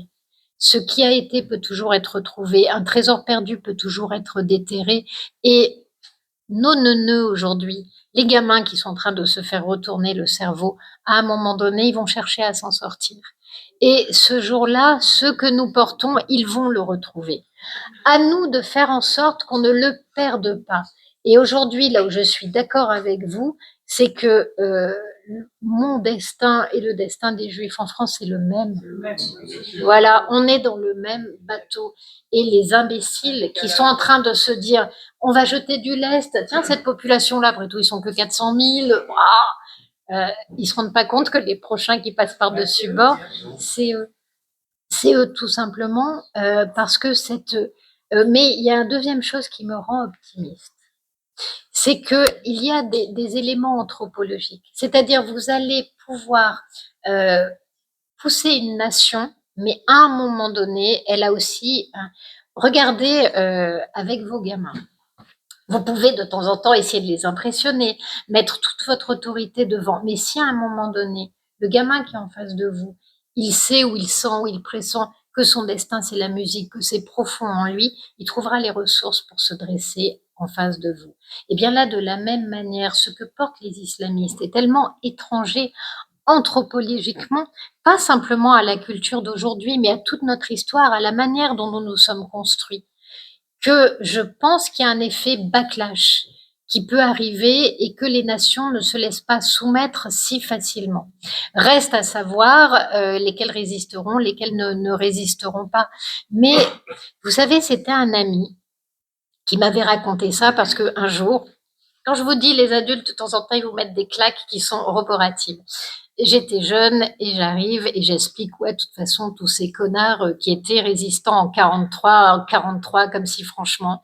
Et là, il me regarde et me dit, mais qu'est-ce que tu sais de l'année 43 en France et ailleurs? Il me dit, tu crois que c'était une promenade de santé l'année 43? Il me dit, non, ça a été extrêmement violent. Donc, il me dit, ces gens-là que tu critiques, Est-ce que tu es sûr que ce sont des salauds? Donc moi, à 20 ans, vous êtes sûr de tout? Oui, parce que quand on est quelqu'un de bien, on se révèle tout de suite. Il dit, mais non. En fait, ce que tu comprends pas, c'est que ces gens-là, ils avaient des enfants. Il me dit, tu sais, la nana qui va te dire, eh ben voilà, j'ai pris mon berceau, j'ai mis les tracts sous mon bébé, je suis allée. Il me dit, mais si le soldat allemand avait soulevé le matelas et s'il avait tiré une balle dans la tête du bébé, dans la tête de la mère, est-ce qu'elle pourrait pas se sentir coupable? Donc déjà, première chose, il commence à me mettre bien mal à l'aise. C'était un enfoiré, très intelligent, mais... Et comme il sent que je suis déstabilisée, là, il me dit, et puis tu vois, le mec qui a voulu protéger sa femme, ses gamins, qui voulait pas mourir, peut-être qu'il va voir une fois la vieille grand-mère se faire abattre dans la rue ou se faire frapper, 2 fois, 3 fois. Peut-être que la 7e va savoir pourquoi ce jour-là, il va arrêter le bras du soldat allemand et se prendra une balle dans la tête ou il va rentrer en résistance. Il me dit en fait, tu peux pas savoir, mais à un moment donné, quand tu fais trop de choses qui vont contre ce que tu ressens profondément, contre ce que tu penses juste et droit, il y a un moment donné où le courage, il va venir, presque il va te déborder, tu t'en rendras pas compte, mais tu vas agir et tu vas le faire. Et je crois qu'en fait, je crois qu'il a pas tort.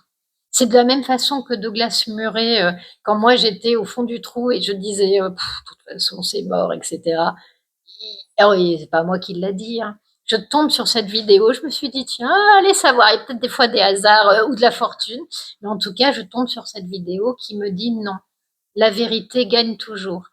Alors après, comme moi, je suis une grande pessimiste, je dis toujours, mais à quel prix? Et donc la question aujourd'hui, c'est quel prix nous allons devoir payer, ou nos enfants vont devoir payer, pour préserver ça. Mais de toute façon, la conquête, elle n'est pas si aisée. Les empires immenses, ils n'ont jamais tenu très longtemps. Et la nature des peuples, vous savez, je crois en l'inconscient collectif, c'est ce que disait Jung. Je crois qu'il y a une identité des peuples, je crois qu'il y a un imaginaire et je crois qu'il n'est pas le même, y compris en Europe, entre nos différents peuples, parce que il vient de notre histoire, il vient d'énormément de choses. Et que cette identité-là, on ne la connaît pas, mais elle agit à travers nous. Elle est très compliquée à définir. C'est quoi être français? Vous lancez le truc, c'est bon. Vous avez de quoi vous bouffer le nez pendant toute la soirée. Mais au fond de nous, on sait que c'est quelque chose qui n'est pas être allemand, qui n'est pas être espagnol, voilà. On n'est pas des oignons. On a un cœur. Enfin, un centre. Et tout comme un peuple n'est pas un oignon, il a une identité, il a cette espèce de cœur qui est sa stabilité. Et je crois que ça, on le perd jamais vraiment. Ce que je peux pas vous dire, c'est quel prix on va devoir payer pour le retrouver. On a quelques lueurs d'espoir quand même. Alors oui, il y a une question démographique qui est réelle, mais à ce moment-là, la question démographique suppose que finalement votre origine finirait toujours par l'emporter. Mais la question, c'est aussi à quoi est-ce que vous choisissez d'adhérer. Autrement dit, vous naissez dans un environnement, vous pouvez tout à fait être façonné par cet environnement. Le fait d'avoir telle couleur de peau ou à l'origine d'avoir tel type d'ADN, c'est pas ça qui va déterminer votre positionnement dans une société politique. Et vous avez aujourd'hui, je pense, quelqu'un comme Kamel Daoud ou Boualem Sansal, ce sont des gens qui pourraient parfois, sur un certain nombre de points, en remontrer à nos bobos totalement islamisés. Moi, j'ai alors c'est beaucoup des femmes, mais il y a des femmes qui, le statut de la femme aujourd'hui en islam, elles n'en veulent pas. Mais voilà, alors c'est des Perses, mais ils sont toujours très particuliers, et c'est vrai que c'est une société très éduquée. Et la deuxième chose, c'est que ces sociétés-là d'emprise et de nous sont des sociétés qui n'ont pas besoin d'énormément d'élites. Sont des sociétés dans lesquelles il vaut mieux que le peuple ne soit pas très éduqué, il vaut mieux qu'il n'ait pas les moyens de s'emparer de son destin.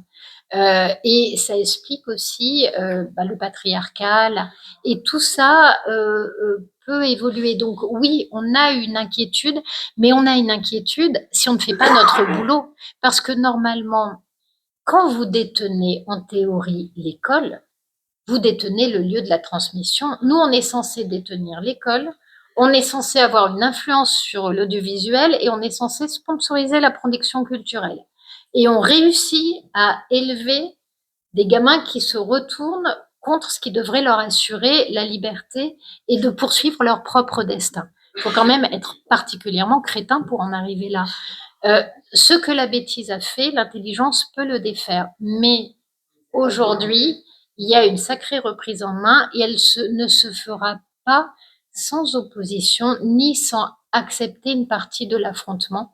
Et la question est jusqu'où une démocratie peut accepter l'affrontement avec son propre peuple. Et aujourd'hui, ce qui est en train de nous effondrer, c'est la peur totale de nos dirigeants d'affronter les conséquences de la reprise en main. Et pourtant, il la faudra, et oui, elle sera douloureuse. Et elle ne se fera pas sans tension, peut-être pas sans révolte, mais si on ne met pas un point d'arrêt, à un moment donné, c'est le renversement démographique, il se fait jamais dans la douceur, de toute façon. On va prendre encore 2 questions. On va laisser, allez, on va laisser une femme et puis après on fera la question. Alors, merci pour votre exposé très transparent. Moi, j'ai l'impression qu'on a une analyse de plus en plus claire, en tous les cas, dans la société, de ce qui se passe, effectivement, de l'infiltration de l'islamisme à tous les niveaux, que ce soit culturel, médiatique, voire politique. Mais j'ai l'impression qu'on est très immobile en termes d'action. C'est-à-dire qu'on comprend bien ce qui se passe, mais finalement, on voit très peu de choses sur des changements profonds ou en tous les cas des actions qui permettent de juguler ce phénomène. Mais en fait, ce qui est très compliqué, c'est le décalage. Donc effectivement, par exemple, on a eu un très très mauvais signe envoyé cette semaine, qui est l'abandon de l'étude sur l'antisémitisme à l'université. Et d'autant que c'est d'autant plus agaçant que des preuves d'antisémitisme à l'université, elles explosent littéralement, puisque je vous rappelle que Julien Terry a été suspendu pour avoir non seulement tenu des propos antisémites, mais les exemples qui sont passés sur Internet ne sont que, j'allais dire, la partie immergée de l'iceberg, puisque tous les internautes qui ont travaillé et qui sont brillants sur ces questions-là ont fait remonter, notamment dans son émission qu'il fait sur le média télé-LFI, si je puis dire. Là, pour le coup, vous avez une sorte d'interface dans lequel vous avez du Soral, vous aviez tout ce que le monde compte de pire antisémite qui a droit de citer. Donc, vous savez, c'est par exemple, quand vous vous attaquez à la délinquance dans une cité, les premiers temps, si vous arrivez à arrêter les dealers, en fait, ce qui se passe, c'est que vous avez une guerre des gangs. Donc, vous avez bien joué, vous avez arrêté les bonnes personnes, mais vous avez sur l'échelon du dessous un problème de reprise en main ou une volonté de montrer que malgré tout, ils sont les plus forts, qui fait qu'au moment où vous remportez une victoire, c'est là où les dégâts collatéraux peuvent être le plus importants. Eh bien, je pense qu'aujourd'hui, vous avez une société qui est en train de se rendre compte qu'on l'a manipulée et que les choses ne sont pas aussi caricaturales qu'on le veut et qui se rend compte surtout qu'elle est dans le même bateau que ceux qui sont visés aujourd'hui par les islamistes. Cette société-là, elle l'a compris, sauf que je vous ai parlé de gauche culturelle. Il y a une vraie résistance parce que derrière, ce sont des positions de pouvoir, pas simplement au Parlement, mais dans la société. Qui tient ceux qui financent le cinéma? Qui tient ceux qui financent le théâtre, ceux qui financent les journaux? Rappelez-vous qu'aujourd'hui, aucun journal ne vit de ce qu'il vend. Ils sont tous soutenus et supportés. C'est la même chose pour les télés. Donc, vous avez des prises de pouvoir qui ont été très fortes et qui sont en train de partir. Autrement dit, même la télé publique aujourd'hui, les gamins ne regardent plus la télé, ils s'informent sur d'autres supports. Donc, tout ce qui forge les représentations est aujourd'hui en crise, soit en étant désavoué par le public, soit parce qu'il n'y a plus de modèle économique, soit parce qu'ils sont jugés comme étant traîtres et ne faisant pas le rôle d'une élite, autrement dit, conforter finalement un consentement social éclairé. Donc, et c'est parce qu'ils sont en train de prendre le pouvoir qu'ils sont d'autant plus agressifs et qu'ils sont d'autant plus bloquants. Mais quand vous regardez la réalité, quand les gens arrivent à ce degré de délire, c'est souvent qu'en fait, ils sont en train de perdre. C'est, vous savez, l'idée que quelqu'un n'est jamais plus dangereux que lorsqu'il est adossé au mur et qu'il n'a plus de porte de sortie. Et je pense qu'une partie aujourd'hui de ceux qui nous ont mis dans cette situation sont dans cette situation-là. C'est pour ça qu'ils essaient de tout étouffer, de tout éteindre et qu'ils atteignent ces niveaux de violence. Mais ça dit aussi qu'ils sont en train de perdre. Alors, avant de poser la première question, je vous ai découvert à CNews et surtout quand vous étiez à l'UNESCO. Et j'étais avec des amis, on a eu un électrochoc parce que vous nous soutenez depuis si longtemps, surtout depuis le 7 octobre, quand vous avez dit « bien que je ne sois pas juive ». Donc vous avez encore plus de mérite.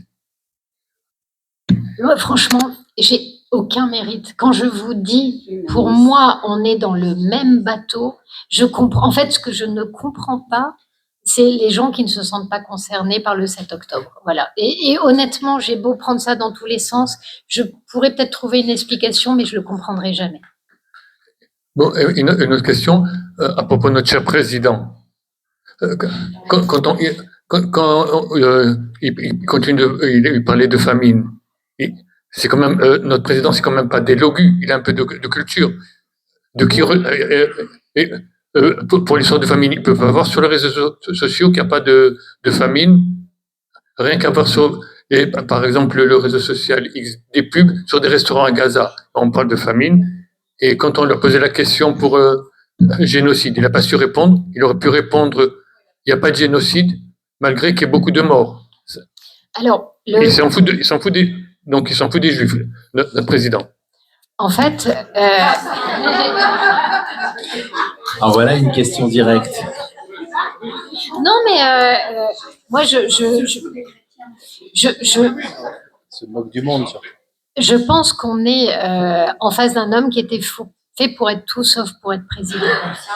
Autrement dit, vous avez, en fait, c'est un fonctionnaire. Ça n'est pas un politique.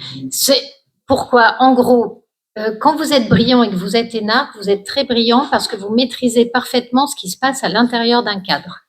Et vous êtes capable d'expliquer tous les rouages du fonctionnement de l'État. Ce que vous ne savez pas faire, c'est penser dans l'inconnu. Le rôle du politique, c'est pas de l'administration. Le rôle du politique, c'est de prendre des décisions à des moments où les informations, elles doivent être justes si possible, mais souvent elles sont parcellaires. Et malgré tout, il va falloir trancher, aller dans une direction ou dans une autre. Donc, il va falloir assumer cette part de risque. Si vous voulez le faire en étant à peu près centré et équilibré, il faut que vous ayez énormément de culture. Il faut que quelque part, vous soyez en lien avec cet inconscient collectif et ce conscient collectif aussi, parce que les deux existent comme chez nous. Et ça aide énormément à se positionner. Mais un homme dont toute la puissance vient de la maîtrise des cadres est un homme qui ne supporte pas l'inconnu et donc qui va préférer le mensonge qui lui permet de ne pas se remettre en cause et de continuer business as usual, à la vérité si elle l'oblige à se confronter à ce qui le dépasse ou à ce qu'il ne maîtrise pas. Et aujourd'hui, toute la manière dont nous sélectionnons nos hommes politiques les amène à être des pros du cadre et à avoir extrêmement peur de ce qui est la réelle politique, autrement dit, cette façon d'affronter l'inconnu et d'être tourné vers le futur, dans lequel votre projet peut être le plus beau qu'il soit, entre ce que vous espérez, ce que vous attendez, ce qui arrive et ce que les gens reconnaissent. À chaque étape, vous avez de la déperdition. Et je pense que à partir du moment où les gens sont paumés, ne savent plus où est leur place et ne peuvent plus exercer leur rôle, ils sont suffisamment déstabilisés pour que même leur intelligence ne les prémunisse pas, j'allais dire, de la routine de pensée où en fait, de ce côté, je vais choisir ce qui est le moins coûteux pour mon image plutôt que ce qui est bon pour l'intérêt général ou ce qui m'amène à affronter des vérités désagréables. C'est un psychopathe. Il y a une autre question. C'était pas tout à fait une question.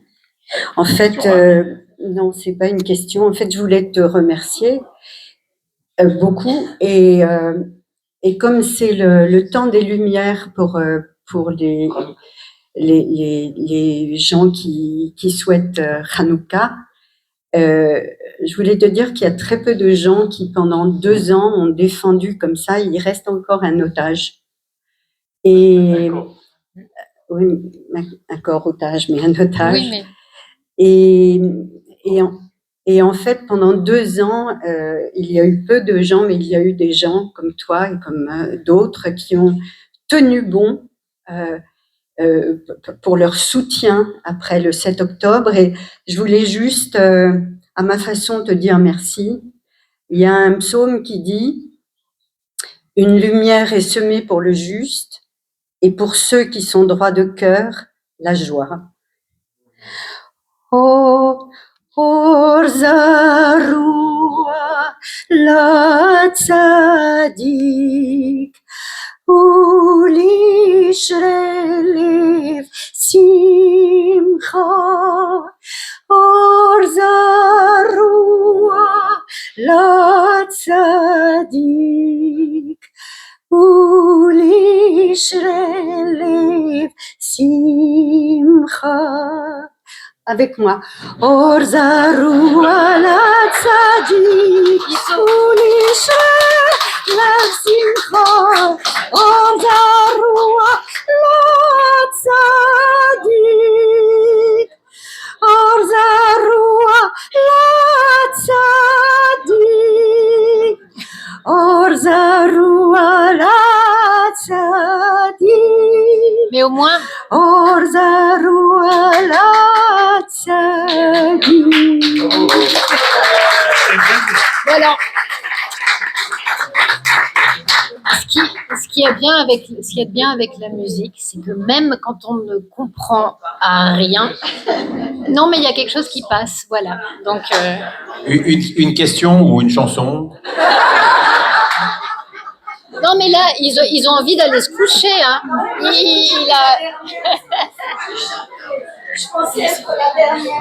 Mais moi aussi.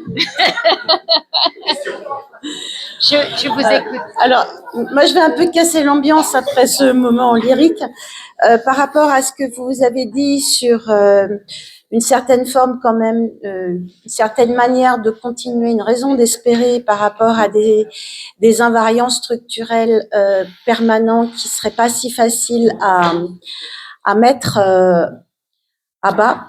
Je voudrais savoir ce que vous pensez si on met en face de ça l'idée que certaines cultures, certaines civilisations sont mortelles, d'une part, et si on regarde l'histoire de l'Europe, il y a une part, une part non négligeable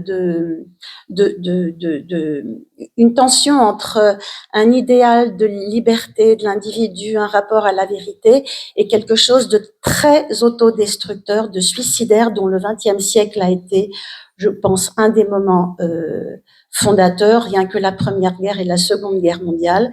Et puisque vous parliez d'un variant, de quelque chose qui est structurant dans l'Europe et qui ne disparaît pas, la question de l'antisémitisme, c'est aussi un invariant structurel qui risque de ne pas disparaître. Donc, je voulais savoir comment on pourrait comment vous modulez entre ces raisons d'espérer et puis le constat que je fais. Je ne sais pas si vous le partagez, voilà. Non, en fait, je trouve que c'est une question extrêmement juste. Et quand vous avez commencé à parler des invariants culturels, je me suis dit, bah oui, l'antisémitisme comme invariant culturel, il se pose quand même un peu là. Oui. Donc, vous voyez, ça. En fait, ce que je crois profondément, c'est que on rêve tous de la formule de Dieu. C'est quoi la formule de Dieu? C'est l'idée qu'il y aurait quelque chose qui expliquerait la vie, qui serait le bon et qui pourrait tenir dans une seule ligne. En fait, je pense que ça n'a jamais existé, ça n'existera jamais, que ce qui fait la vie, c'est la tension. À partir du moment où il n'y a plus de tension, d'ailleurs, c'est ce qu'essaie de résoudre tous les totalitarismes et peut-être de façon inconsciente, une partie des grandes religions, c'est de résoudre ce phénomène de la tension en disant, voilà, et la seule qui n'a pas cette violence-là, je trouve pour le coup, c'est la religion juive parce que c'est une religion du questionnement. Là où les autres sont une religion de la parole, du dogme. Et À partir du moment où vous êtes dans le dogme, vous refusez l'attention. C'est là où je vous dis qu'il y a un effet déresponsabilisant où finalement on préfère le confort du dogme à la responsabilité de la liberté. Très souvent, l'Occident a choisi le confort du dogme plutôt que la responsabilité de la liberté. Je pense que cette tension, c'est une tension humaine et qu'elle est au cœur de l'humanisme. Et c'est pour ça que finalement, les grands humanistes sont rarement des... Pour moi, un grand humaniste, c'est Voltaire. C'est autant une tête à claque qu'un type extraordinaire. Il va osciller entre la méchanceté pure et le talent absolu. Là où un Jean-Jacques Rousseau est pour moi un homme du mensonge et lui, c'est l'homme qui recherche la formule de Dieu. Et pour moi, derrière ça, il y a une grande violence qui finit par s'abattre sur les hommes. Et je crois vraiment que la tension qu'il y a en Occident, l'Occident ferait mieux de l'accepter et de vivre la douleur que ça génère chez elle et le fait que jamais aucune situation ne sera complètement posée, plutôt que s'acheter des faux plus jamais ça pour finir par les trahir 70 ans après.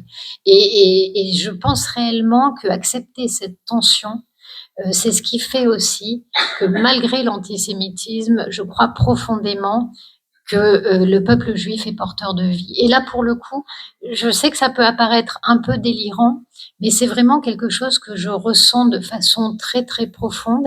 Et vous savez, c'était quand les gens vous disent, entre ceux qui glorifient le martyr, moi, j'ai vu des gens qui ont subi un crime contre l'humanité et dire, on va danser encore.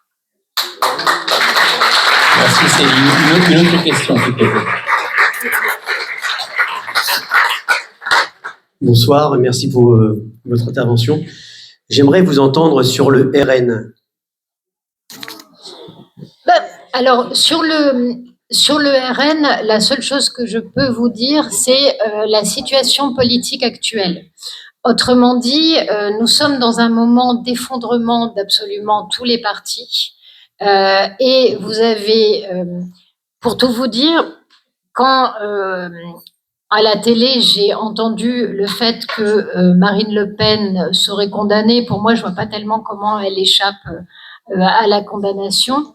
Je me suis dit, ça va être intéressant de voir ce qui va se passer derrière, parce que je pense pas que le jeune Jordan Bardella puisse susciter une dynamique politique. Parce que on peut dire que c'est un jeune, donc les Français ont déjà soupé de la jeunesse de Macron, etc., etc. Donc, je pensais qu'il allait y avoir une forme de coup d'arrêt. En fait, c'est pas du tout ce qui s'est passé. Et les derniers sondages montrent quelqu'un qui n'a aucune expérience politique, dont on connaît même pas le parcours. Enfin, les trois quarts des gens, si ils voient qu'il est beau gosse et lisse, mais enfin, c'est à peu près tout ce qu'ils savent de lui et qu'il appartient au RN. Il a marqué personne.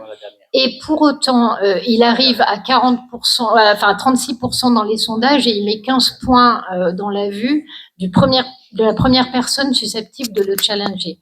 Ça, en politique, c'est très, très rare. C'est jamais très bon signe, mais en tout cas, c'est rare. La deuxième chose, c'est que c'est une dynamique qui ne se dégonfle pas. C'est-à-dire que quand vous regardez les schémas des intentions de vote, ça ne fait que monter année après année. Alors, à une époque, dans les années 80, ça pouvait faire touc, touc, touc. Aujourd'hui, c'est une montée permanente, voire une accélération depuis ces derniers temps. Et je crois qu'en fait, la question qu'il faut se poser, c'est que quand vous regardez les électeurs du RN et quand vous les interrogez sur finalement ce que sont leurs repères, c'est pas du tout des trucs de fachos. À tel point que les leaders aujourd'hui, par exemple, vous regardez ce que publient sur les réseaux sociaux les leaders du RN. Si vous voulez, en termes par exemple, de défense des Juifs, c'est impeccable. Il y a rien à dire. Vous regardez LFI, vous vous pendez. Je parle des leaders. Hein. Je peux pas connaître tous les militants. J'imagine qu'il y a quand même des militants délirants dans les coins, mais voilà. En tout cas, tout cela est tenu. Quand vous avez une dynamique pareille, à un moment donné, le plafond de verre, il saute. Je ne sais pas s'il a déjà sauté ou pas. Ça, je n'en sais rien. En revanche, Ce que je sais, c'est que c'est une chose de conquérir le pouvoir, c'est une autre chose d'avoir l'acceptation du peuple, y compris quand vous êtes élu, surtout si la participation n'est pas explosive et que c'est pas forcément un vote d'adhésion. Et la troisième chose, c'est que derrière, il faut gouverner. Et que pour le coup, si la dynamique du RN montre que c'est un parti qui peut prendre le pouvoir, la question qui est ouverte, c'est celle du consentement populaire. Et encore que ça, on peut estimer que s'il gagne les élections, les gens, quoi qu'ils en pensent, lui laisseront peut-être une chance d'agir. Mais derrière, la question, c'est comment gouverner quand vous n'avez pas de corps intermédiaire, c'est-à-dire que la présence du RN dans le local, que vous ayez un certain nombre de députés, ça ne fait pas forcément une inscription dans le local qui est acceptée. D'ailleurs, on le voit sur le nombre de sénateurs. Sur les sénateurs où là, vous avez besoin d'une inscription locale forte, et bien, en fait, la bascule, pour l'instant, elle ne se fait pas. Donc, on voit où sont les freins. Et deuxièmement, il faut quand même un peu d'expérience de l'État, de la gestion des collectivités locales, etc. Et là, il y a un vrai souci. Et la question aussi, elle peut être de dire le problème d'un parti qui prend comme ça, au terme de ce genre de structuration, le pouvoir, il peut tomber dans un délire qui fait qu'il croit que tout ce que lui porte, les Français ont voté pour. Alors qu'en général, les gens, ils votent sur 2-3 aspects qui sont très clivants et qui, pour eux, deviennent existentiels. Le reste, ils ne le regardent même pas. Donc, la question qui peut se poser derrière, c'est que si ce parti n'est pas capable de créer des coalitions, d'avoir des partenaires, la question de la gouvernance risque de se poser extrêmement vite. Et le troisième point, c'est que les gens peuvent être très calculateurs. Et aujourd'hui, il y a une forme de fantasme, et elle est dans la population qui dirait, écoutez, c'est bon. Ils vont dire non mais regardez les billes qu'on a au Parlement, vous pensez vraiment que le RN fera pire?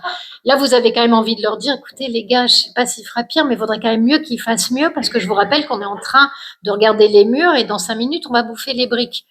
Peut-être qu'il vaudrait mieux, mais il n'y a aucune alternative aujourd'hui qui est une dynamique politique et qui représente un espoir et dont les gens se disent, en plus les mecs, c'est un troupeau de gens extrêmement brillants.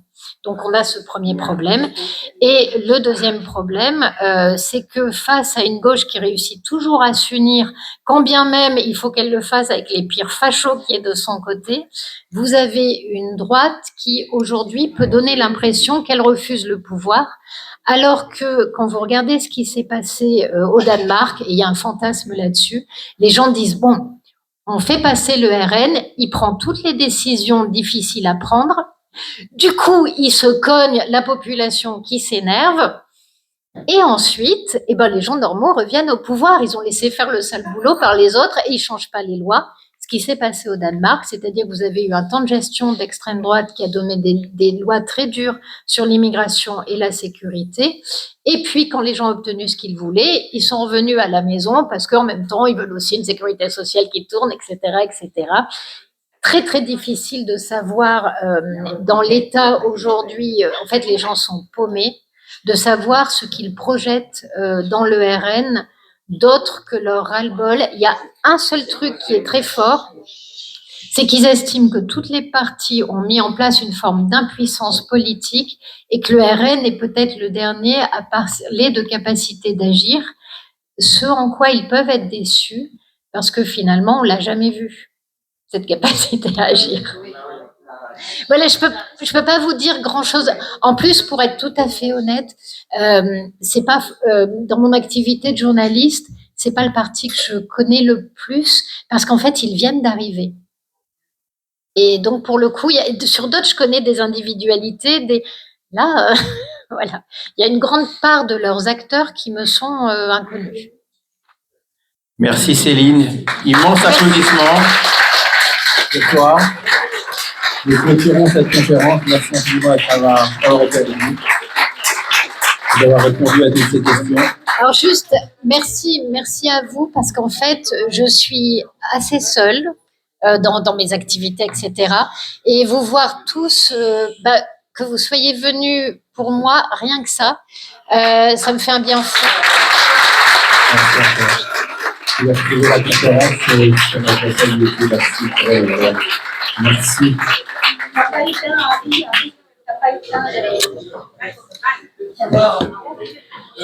Harry, fais pas une photo avec moi.